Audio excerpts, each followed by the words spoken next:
everybody, it's Laura from Orange Blossom Quilt Design Studios. I'm here to show you the second video in our foundation paper piece tutorial. So the first thing I'm going to do is we're going to do some sewing today, but I want to talk a little bit about what you should look for when you're looking at a pattern. This is a free downloadable economy block from our website, and if you look up here, there's a little square that says 1 inch registration square. When you print out your pattern, that square should measure exactly 1 inch. If it doesn't, it means a couple of things. Either you need to adjust the size, or you need to reset your printing preferences as actual size instead of fit to page. A lot of times the fit to page will cause that problem, okay? So you want to make sure that this is exactly 1 inch, and then you're ready to begin. For this section, you're going to need to use some paper scissors. Do not use your good sewing scissors for this, you'll be sorry. And I'm going to cut away any extra parts of the paper. I am using newsprint, Carol Doak's newsprint paper. If you don't have access to that, you can use regular printing paper. But if you use printing paper, use the cheapest you can find. The nicer paper will not come out easily. The best that it comes out is newsprint. But if you have a lightweight, thin paper, it'll still work. The nicer papers won't tear away like they're supposed to. So I've removed all the extra from around the outside edge, and I'm going to start with this piece here in the center, okay? I'm gonna let you see what's going on with my hands while I'm working. So the video will go back and forth between my hands and this camera.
I've used my Sewline glue pen to glue the center motif onto the center diamond of our economy block. Okay, it overhangs on all 4 sides by at least 1/4 inch. To get our seam allowance accurate, we're going to need an add 1/4 ruler. I'm going to take you over to the cutting and pressing area to show you how to do that step. Okay, so here we are at the pressing and cutting area. I have a small mat placed on a rolling cart along with a wool mat. So my cutting mat and wool mat are together on this surface so that I don't have to get up between every row of stitching. So what I'm going to do is I'm going to lay this down with the right side of the fabric facing down to the cutting mat. And I'm going to take my add 1/4 ruler, and this is an add 1/4 plus, and it has this beveled edge. I'm going to lay the beveled edge right up to the line that we're going to have to sew on, and I'm going to fold that back just like that. So this is what the pattern looks like, and this is what happens when you fold it. Once you have this folded over, there's a ledge on the opposite side of the add 1/4 ruler. I'm going to line that ledge up with the folded edge of the paper. And if there's anything hanging over, I'm going to trim it off so that I have exactly 1/4 inch seam allowance. I'm going to do this with all 4 sides.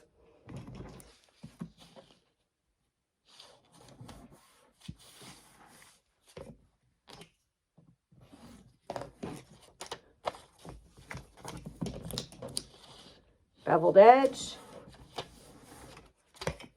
1/4 inch ledge, trim.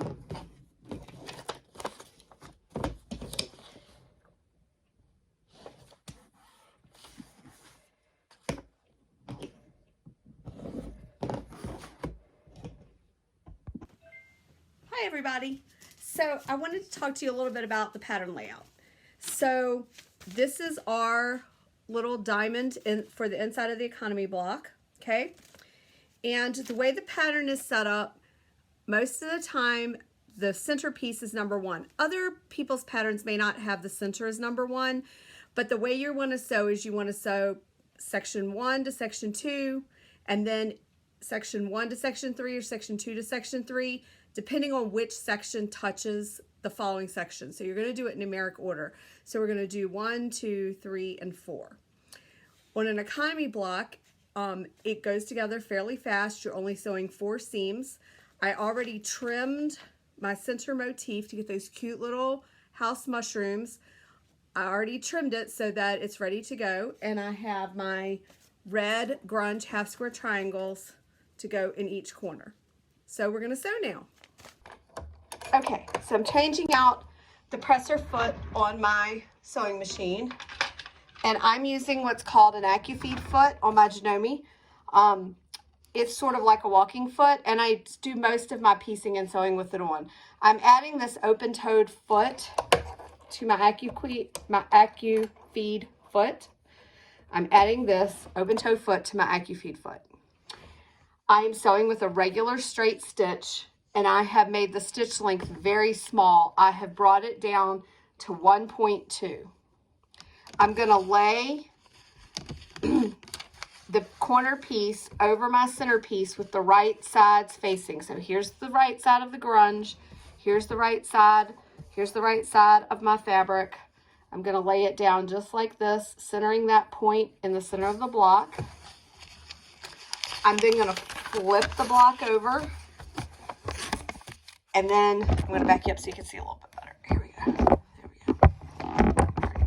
So I'm going to start off the edge, and I'm going to sew all the way to the other edge, staying on the line we've drawn. And I'm sewing from the front, and the fabrics are on the back. So here we go.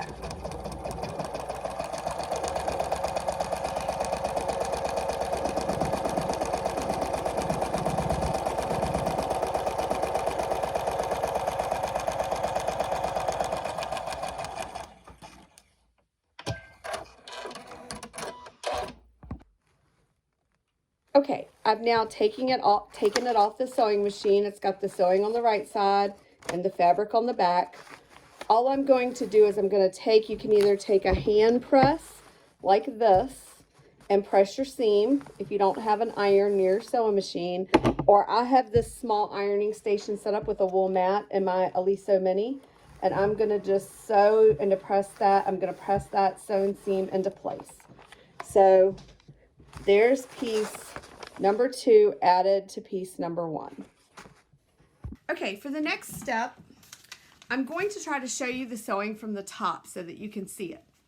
I have the option of going ahead and trimming this prior to sewing it, but it's not necessary because you're going to trim it at the end. But best practices says after each section is added, before you add the next section, trim off any excess so that you have only the 1/4 inch seam allowance.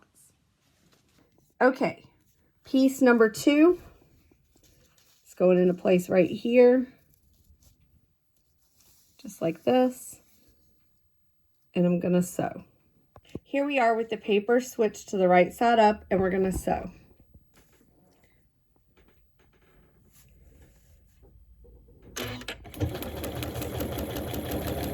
And I'm sewing right along. I'm sewing right along this line right here.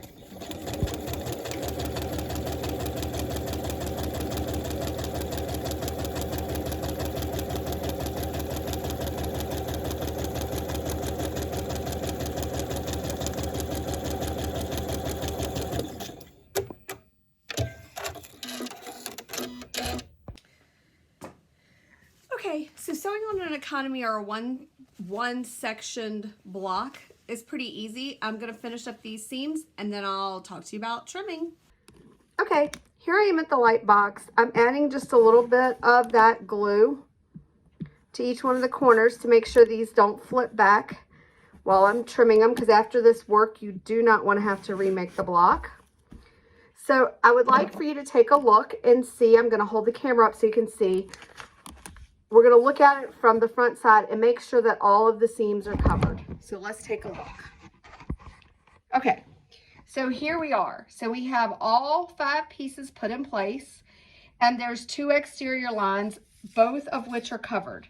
The inner solid line is the sewing line, and the outer dotted line is the cutting line. And as you can see, even though it's gotten really close right here, we've managed to keep the fabric where we need it, and it also to cover the parts of the pattern that we need to have for seam allowance, and it sticks out just a hair bigger. So our next job is to trim it. This is the most important step. Make sure you don't trim on the solid line. Make sure you trim on the dotted line, or else you'll be cutting your seam allowance away. If you cut your seam allowance away, you won't have any way to sew this together. We're going to go ahead and trim it now. Here we are at the cutting mat, and I am just going to lay my add a quarter ruler right up here. I'm laying the shelved edge up against the line, and I'm cutting away the excess fabric and paper. Now, if you have a nice new blade in your rotary cutter, the paper is going to dull it. So if you need to change your blade, you may want to wait till after this project to work on the blade change. I'm just going to cut. So I'm cutting all the way around all 4 sides, being sure to leave my seam allowance. Once I've trimmed that away, and this is very little waste. I know that a lot of times people don't like to waste, but this is all that I've got is waste from this little block, just the little trimmed edges. And the block is completely ready to be used in a quilt, okay? Okay, so here's my economy block or square and a square block, completely trimmed and ready to be used in a quilt.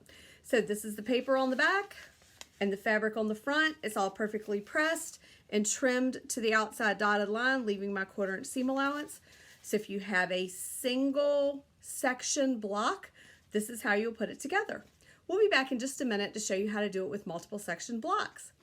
This pattern is also available as a free download on our website if you'd like to try it. This is a daffodil block, and it takes 2 sheets of paper to print it out.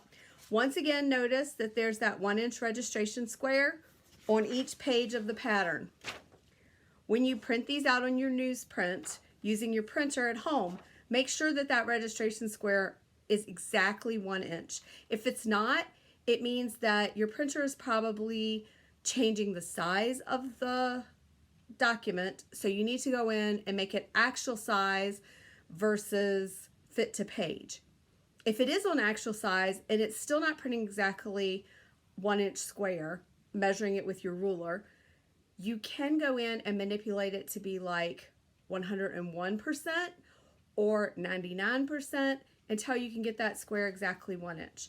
Once you get exactly 1 inch, you're ready to go. Just remember what the setting is for that pattern. So as you can see, there are lots of different segments. As you can see, there are lots of different segments to this block, okay? Each segment begins with a different letter of the alphabet. So this is section A, and this is section B. So what you need when you're using these is you need a section key. You need a key or a diagram that shows you how these blocks go together. All good patterns that have more than one segment or more than one section will come with a key. The first thing we're going to do is we're going to take our paper scissors and we're going to cut these segments apart because we don't need all this extra paper in the background. Once we know this is 1 inch, we just need the pieces. Now, as you can see, they are colored in the colors they're supposed to be when we finish the block. Background, orange, yellow, background. If for some reason your pattern doesn't come that way, you can use colored pencils to color these in. Stay away from ink tints and watercolor pencils. Also, don't use crayons or markers because crayons and markers the crayon wax will melt when you iron it, and the marker, if you use a steam iron, can end up staining your fabric. So I'm just going to go ahead and cut these out, cut them apart just loosely so that I can use them efficiently as I work on the block. Once again, remember, use paper scissors.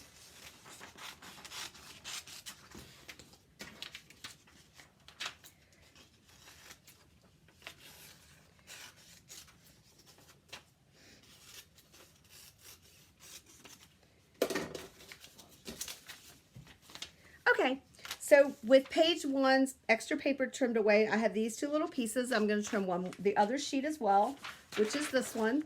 Okay, I'm just going to trim those away. Make sure you leave the full seam allowance around the block and the sewing lines. The seam allowance is that outer dotted line. I'm making sure to leave all of it on there.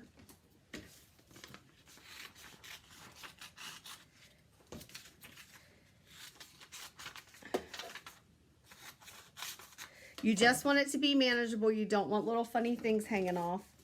I'll show you what I mean by funny things in just a second. Let me show you what happened. So this is trimmed, but do you see all this extra around here? You don't want to have to fight with that. So you're just going to want to take your scissor and cut that away so you have something that looks like this. Okay? And this is the last piece for our daffodil block. There you go. Okay, we're ready to sew again. Okay, so I'm going to attach the pieces for the trumpet part of the daffodil to the paper. So the number 1 space is the actual trumpet. I want the lines oriented vertically. So I'm currently on top of my cutting mat, but I'm going to remove the cutting mat so that I'm right on the light box so I can see where to position the fabric on the paper. So let me move this away. Okay, so you can now see the paper, and this is with the wrong side facing up. So you can see where the triangle is that I need to attach the trumpet fabric. So I'm going to take my glue pencil, and I'm going to mark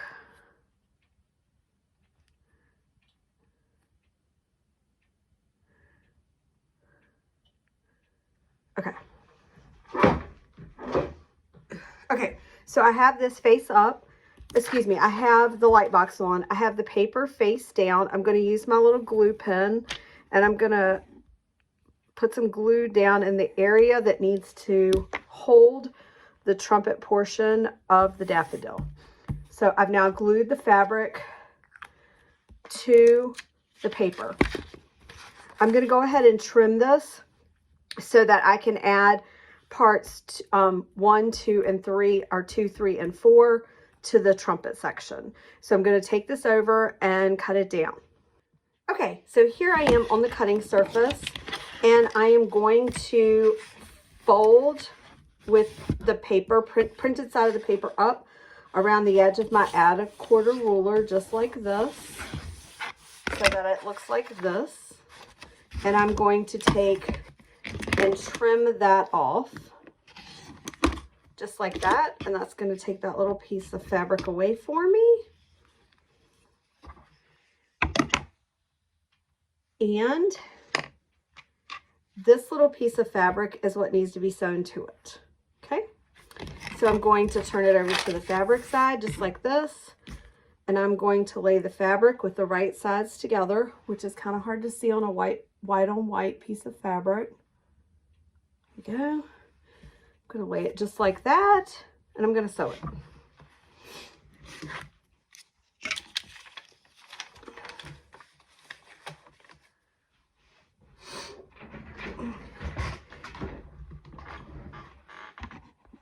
Okay, I've inserted the needle right where the line begins. I'm going to put the presser foot down, and I'm going to sew. I'm going to back it up just a few stitches so that when I go to pull the paper away, I don't tear the stitching out. I'm going to continue all the way to the end of the stitching, and I'm going to lock the stitch. Now you can either do the backup stitching or the lock stitching, whichever you prefer. And that's going to give me a nice seam for me to press, okay?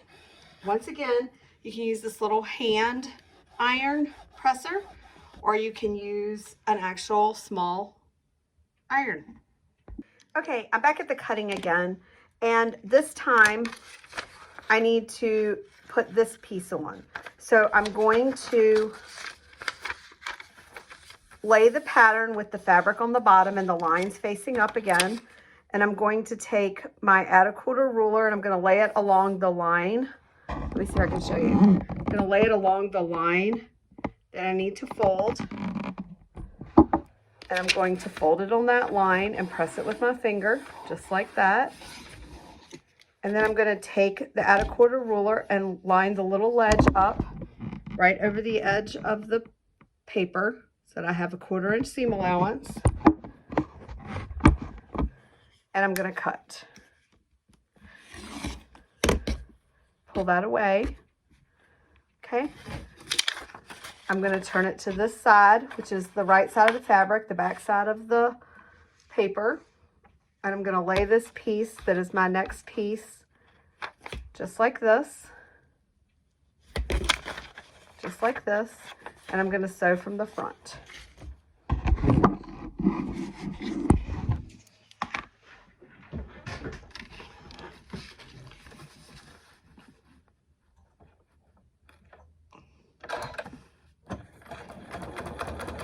Now, right where the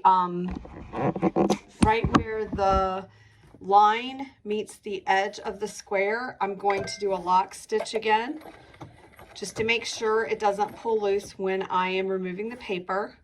And then I'm going to sew right along that line.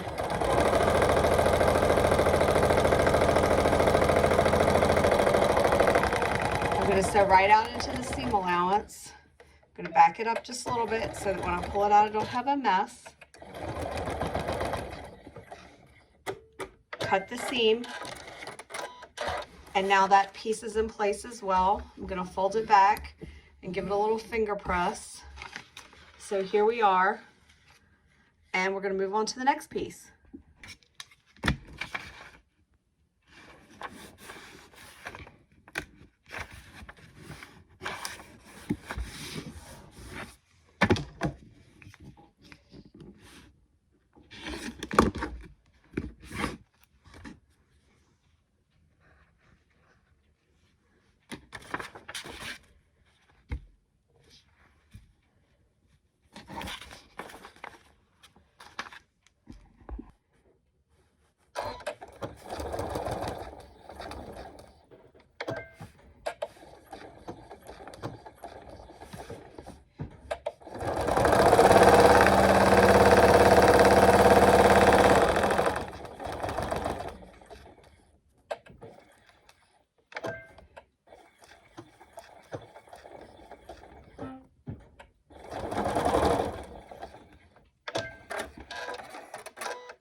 Okay, if you've sewn over where you need to fold, you can pull the paper gently away from the fabric stitching and it will allow you to fold it easier. I had to do that right here. Can you see this? This little stitching right here. I had to do it so that I got the fold that I needed.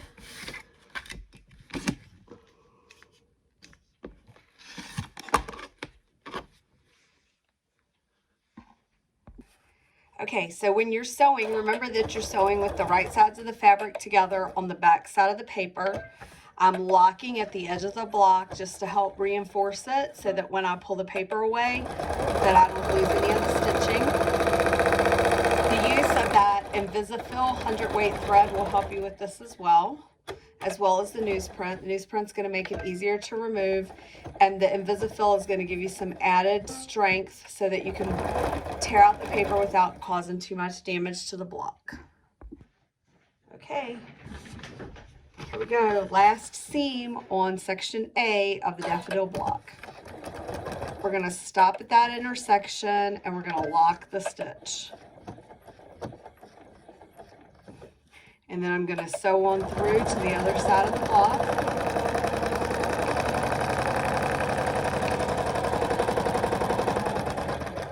stop at the edge, lock the stitch, and then sew off the paper.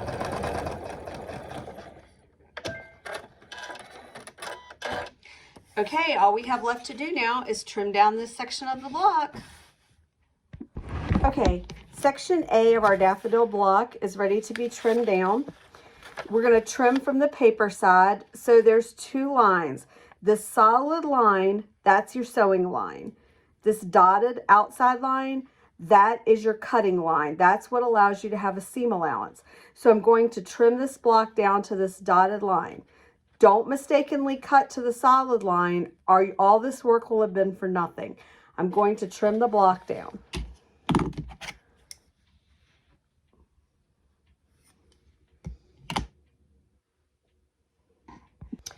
I like to use a nice clear ruler when I'm trimming. So I'm just going to line the very edge of my block up with the edge of my ruler. And I'm using a small rotary cutter. You can use whatever size you're the most comfortable with. And I'm just trimming the excess fabric and the paper away. The excess around the outside edge of the block. I'm not taking the paper off, and I am not cutting to the solid line. I'm cutting to the dotted line. So I'm just taking the extra part that hangs over past the seam allowance off. So we have a nice finished pretty section of the daffodil block.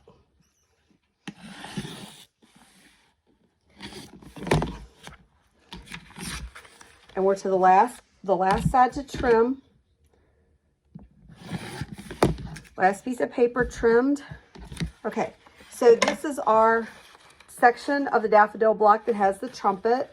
There's the trumpet with the background, and it's all pressed. If you look here, all the seam allowances are intact, and we're ready to make the other pieces of our daffodil block and then put them together. Okay, so I am preparing my other pieces for the daffodil block, and I don't know if you can see, but these two pieces are mirror images, okay? And so are these two pieces. So I know I can cut the pieces the same for each of them. I just need to make sure that the correct side of the printed fabric is facing the right direction. But I can cut two of the same size and the same shape while I'm cutting them, so I don't have to recreate the wheel with each section of the block. Okay, so I have completed all of the different segments for our daffodil block. This is section A, B, C, D, E, and F. I'm going to join these two sections and these two sections, and then sew the completed sections to the center bottom and then to the top. I'll do a short stop motion video for you to see how these come together. Okay, on this block, we have lots of points coming together around the center. So I'm going to start my stitching at the exact point where these come together. I'm not going to sew up here in the seam allowance. I'm then going to press the seam open, and with a shortened stitch length up here in the top, that'll allow me to grade the seams. So I'm going to take a very small set of scissors, like the Karen K. Buckley scissors with a serrated edge, and I'm going to grade this down to 1/8 of an inch so that I don't have a whole lot of bulk in the center when I'm done. I'll put the camera so that you can see me trimming.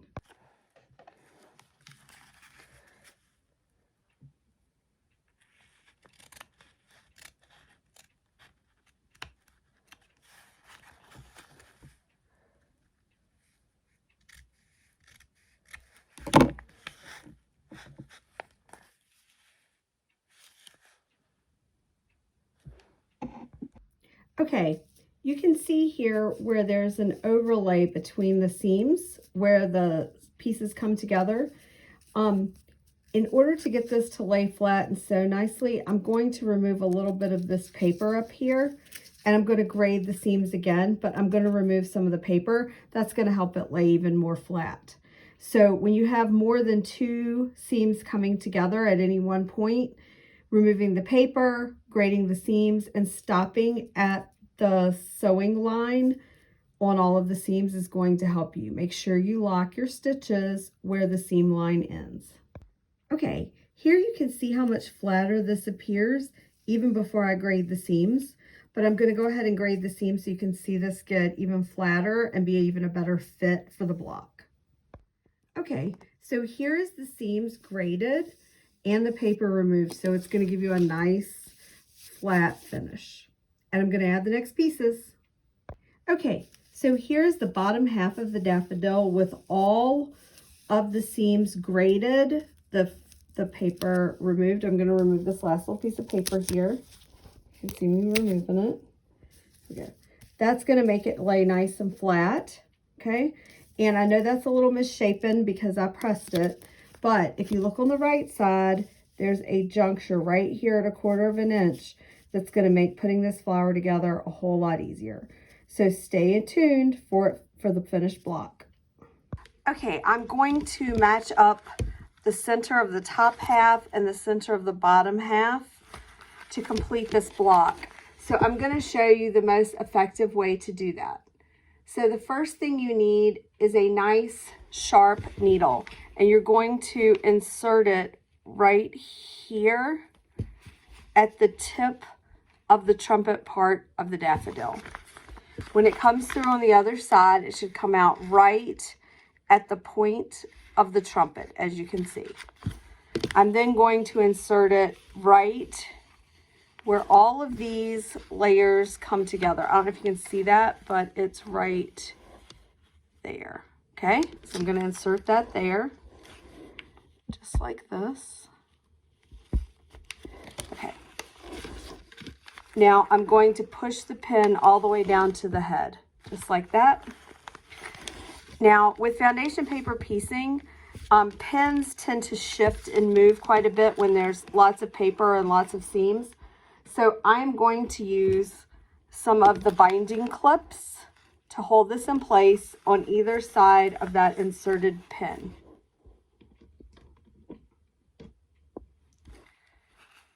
Just like that. Okay, I'm going to remove the pin, and now I'm going to sew the seam.